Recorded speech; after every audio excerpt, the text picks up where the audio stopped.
Hello everyone, कैसे हैं आप सब। आई होप सब बहुत बहुत अच्छे होंगे। और कुत्ते भौंक रहे हैं, ऑन रोड घर है, बहुत आवाज़ें आती हैं।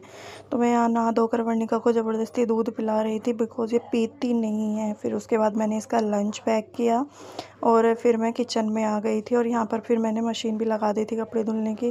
पहले भिंडी की सब्ज़ी बनाई और उसके ऊपर ऐसे पानी रख दिया था, थोड़ा सा पानी अंदर डाल के। उसके बाद मैंने मसूर की दाल उबलने के लिए रख दी थी, ये हल्दी और नमक डाल के आटा लगाया। तब तक मेरी दाल भी बन चुकी थी और यहाँ सब्ज़ी भी तैयार थी और इधर मेरी चाय भी बनकर तैयार हो गई थी।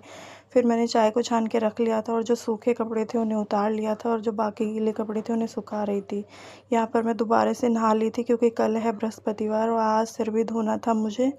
तो यहाँ नहा धोकर फिर मैं बैठ गई थी टीवी चलाकर खाना खाने के लिए। मिलते हैं कल नेक्स्ट वीडियो के साथ, तब तक के लिए bye bye. Like and subscribe.